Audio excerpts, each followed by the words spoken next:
excited to introduce to you William Raisch, Founding Director of Intercept and the Global Risk Network. And this is, if you will, the key elements of what we see, and this is about, there's about 50, 60 major corporations that provided input on this. And it was essentially something that I think all of you, perhaps in one form or another, are seeing in your own organizations. Arguably, you're seeing ongoing recurring risks, those that haven't gone away, that come back every year, perhaps on a more intense basis, and we'll talk about that in a moment. New impact risks, high impact risks, ones that perhaps weren't on your radar 5, 10 years ago, but now have the potential for dramatic impact on your operations. You're also seeing what I'm going to term global risk amplifiers. We are now connected, dependent, interrelated with a diversity of resources across the globe, where if there's an event in Fukushima, elements of the automobile industry and elsewhere feel it here. In like manner, volcanoes going off in Iceland have dramatic impacts on world travel and everything from shipping to just personnel moving about.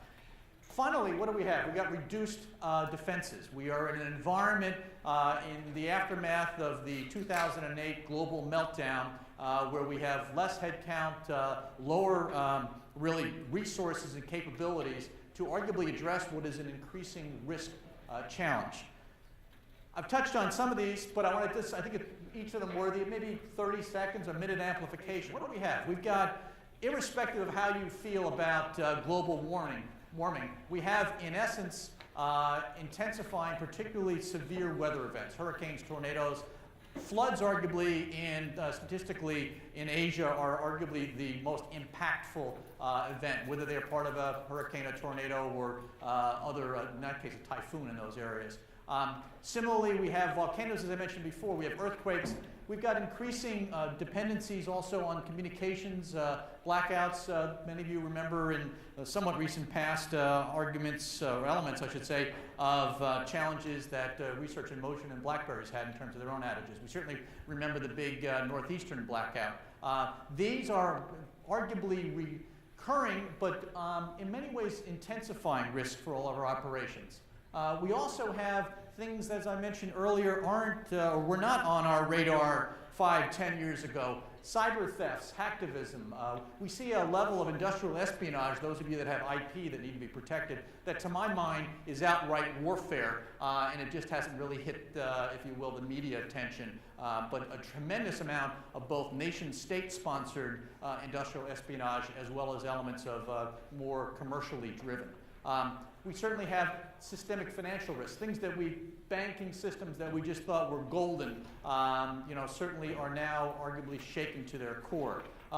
Geomagnetic storms, we're finding a lot of those players in both the high-tech arena as well as certainly amongst the utility side of the house are increasingly concerned about solar flares and what their impact might be on wider dispersed electronic capability. Political volatility. We have nations that, and that bleeds right into the social unrest side of the house, that are changing leaders, that have a substantial amount of civil unrest, not just in Greece, not just in France. Certainly the Occupy Wall Street, as an example, recent port events, really even in this general region, show that there's a certain amount of political unrest that really wasn't on the whole part of our risk profile, was not on our radar some 10 years ago or so. We also have many of these, both new and recurring risks, being amplified really in large part by globalization. Many of the firms that are here that are either global in nature or significant in one form or another have global footprints, if you will. So now when things ripple in Europe or cascade down perhaps in Asia, there's dramatic impacts right here or elsewhere in the States. So we have, in a way, a larger geographic target that even just old Mother Nature has an ability to impact. And consequently, we have a need for global security approaches and GSOCs and so forth that really take this wide expanse of a viewpoint and say, listen, I need to be aware of what's happening around the world itself. And because whether you actually physically have, in fact, an operation in Asia or in Europe or in Africa, you have interdependencies, certainly within your supply chains, as well as elements of critical infrastructure, whether that's power or the like that may oftentimes come from miles or other adjoining nations. You also have an increasing interplay between the public and private sector. These are not nice little drawn boxes anymore. They really interplay back and forth.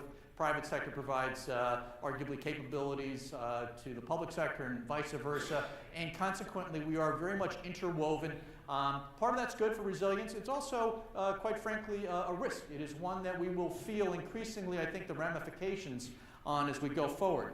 And ultimately we have this ever-hungry media, hundreds of channels, tremendous amount of airtime just waiting to find something sensational to talk about. Even if it is not at its core sensational, it will become in short order. So these are arguably risk amplifiers that are having a significant and dramatic impact on this whole overall issue of continuing in new risks as well.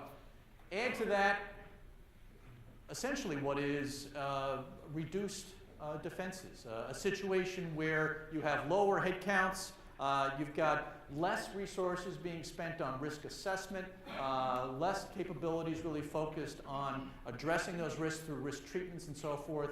And to my mind, and really to the mind of really this core group of corporations, you have the makings of a perfect storm that is leaving us all extremely vulnerable, and in a time, especially with economic challenges, where we don't have the wherewithal necessarily to prepare ourselves effectively.